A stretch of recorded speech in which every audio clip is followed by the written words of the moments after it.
పశ్చిమ బెంగాల్లో తృణమూల్ కార్యకర్తలు దాడులకు పాల్పడుతున్నారని బీజేపీ జాతీయ అధ్యక్షుడు అమిత్ షా ఆరోపించారు. అమిత్ షా ర్యాలీ నేపథ్యంలో నిన్న బెంగాల్లో పెద్ద ఎత్తున ఘర్షణను అమిత్ షా ఖండించారు.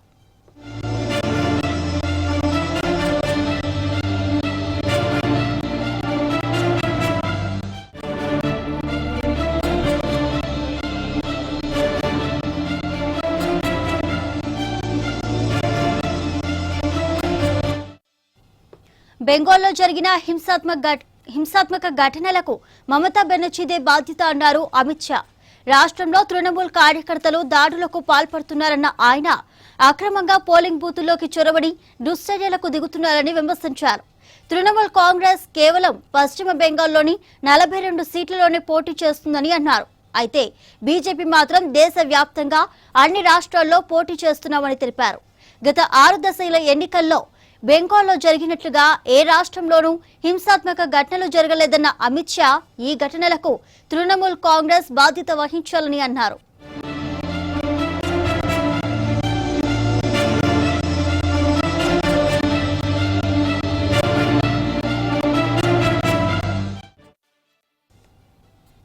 कर्ताओं ने ही ईश्वर चंद्र विद्यासागर की प्रतिमा को तोड़कर एक नाटक और एक षड्यंत्र रचने का काम किया है। ये तस्वीरें बहुत साफ कर रही, वीडियोग्राफी भी कई चैनलों के पास उपलब्ध है और मेरा सभी प्रचार माध्यमों से निवेदन है कि अपने अपने फुटेज सार्वजनिक करें। गेट टूटा ही नहीं, भाजपा के कार्यकर्ता रोड पर थे, टीएमसी के कार्यकर्ता अंदर थे, प्रतिमा अंदर थी, कैसे तोड़ा गया प्रतिमा को।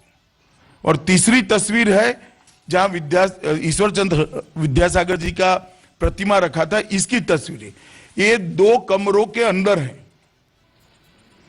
कोई बाहर सार्वजनिक रूप से नहीं लगा हुआ है। ये ट्रिब्यून अखबार का तस्वीर है, 2 कमरों के अंदर ये प्रतिमा लगी हुई। अब मेरा सवाल इतना ही है, 7:30 बजे की घटना है, कॉलेज बंद हो चुकी थी, सारा लॉक हो गया था। ये किसने खोला कमरा? कमरे किसने खोले? किसके पास चाबी होती है? कॉलेज पर किसका प्रशासनिक कब्जा है? टीएमसी का है। वोट बैंक की राजनीति करने के लिए इतने लब्ध प्रतिष्ठ शिक्षा शास्त्री के पुतले को तोड़ना, मैं मानता हूं टीएमसी की उल्टी गिनती शुरू हो चुकी है। बंगाल की जनता भी यह जाननी चाहिए, ये कमरे के अंदर जो प्रतिमा थी तो कमरे की चाबी किसने दी? ताला भी नहीं टूटा है, चाबी कहां से आई? किसके पास आई? भाजपा के कार्यकर्ताओं के पास कैसे चाबी आ सकती है जबकि भाजपा के कार्यकर्ता रोड पर थे?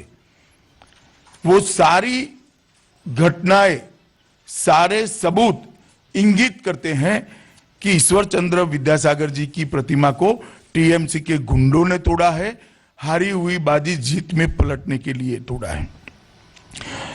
दूसरा, बंगाल का जिस प्रकार से 6 चरण में चुनाव चला है, ये सुनिश्चित हो गया है कि बंगाल के अंदर टीएमसी चुनाव हारने जा रही।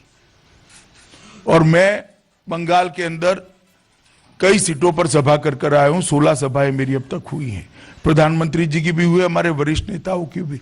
जिस प्रकार का जन सैलाब वहां हमें देखने को मिला है, हमें मालूम है कि बंगाल की जनता किस ओर जा रही है। और मैं आज आपको ये बताना चाहता हूं कि जब पंचायत के चुनाव थे तब भी, ये कोई नई बात नहीं, मगर पंचायत के चुनाव थे, इतना हाईलाइट नहीं हुआ। पंचायत के चुनाव में 60 पॉलिटिकल एक्टिविस्टों की हत्या कर दी गई। देश भर में कोई चुनाव ऐसा नहीं हुआ होगा जहां 60 पॉलिटिकल एक्टिविस्टों की हत्या होगी, और सबके सब विपक्ष के, ज्यादातर भाजपा के। बंगाल हाईकोर्ट ने एक डिसीजन देना पड़ा कि सरपंच का चुनाव लड़ने वालों का पर्चा व्हाट्सएप पर एक्सेप्ट किया जाए, क्योंकि प्रत्याशियों को पर्चा डालने के लिए बंगाल की पुलिस और टीएमसी के गुंडे जाने नहीं देते। 37% लोगों को वोट नहीं डालने दिया गया, बैलेट बॉक्स उठाकर ले गए। काउंटिंग के अंदर जहां बीजेपी का थप्पा लगा है वहां नीचे टीएमसी पर भी ठप्पा लगाने का कार्यक्रम, इसके वीडियोग्राफी भी जारी हो चुकी। और ये 6 चरण के चुनाव के अंदर भी भारी रिगिंग हुई, मगर 5वें चरण के बाद उनको हार सुस्पष्ट दिखाई पड़ती है, इसलिए इन्होंने एक एक्सट्रीम स्टेप लेने का प्रयास किया है। मैं आज इस प्रेस वार्ता के माध्यम से चुनाव आयोग को भी कहना चाहता हूं कि जहां व्यवस्थाएं ठीक है वहां तो चुनाव ठीक हो रहे हैं। जहां रेगिंग करने का प्रयास हो रहा है बंगाल के अंदर, चुनाव आयोग मूक प्रेक्षक बना हुआ है। चुनाव आयोग ने तुरंत इंटरवीन करना चाहिए। देश भर के अंदर जो हिस्ट्री सीटर होते हैं, पैरोल फरलो कुदाकर जो लोग आए हैं और जो लोग फरार हैं, उनको चुनाव के दिन अरेस्ट किया जाता है। बंगाल के अंदर 107 का बॉन्ड लेकर उनको छोड़ दिया जाता है। ये 2 स्टैंडर्ड चुनाव आयोग ने क्यों बनाए? बंगाल के अंदर एक भी जगह हिस्ट्री सीटरों की अरेस्ट नहीं हुई। क्यों चुनाव आयोग चुप बैठा है? उनके ऑब्जर्वर क्या कर रहे हैं? मेरे पास सूचना है, ऑब्जर्वर की रिपोर्ट है कि जब तक ये गुंडों को पकड़ेंगे नहीं, ढंग से चुनाव नहीं हो सकते। फिर भी चुनाव आयोग ने यहां से गुंडों को पकड़ने की सूचनाएं पारित नहीं की। अगर इसी प्रकार से चुनाव कराना है बंगाल के अंदर, तो चुनाव आयोग की निष्पक्षता पर ढेर सारे सवालिया निशान उठ रहे हैं।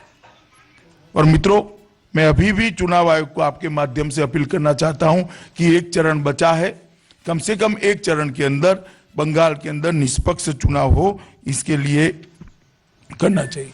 2 दिन पहले दीदी ने सार्वजनिक रूप से धमकी दी कि मैं बदला लूंगी।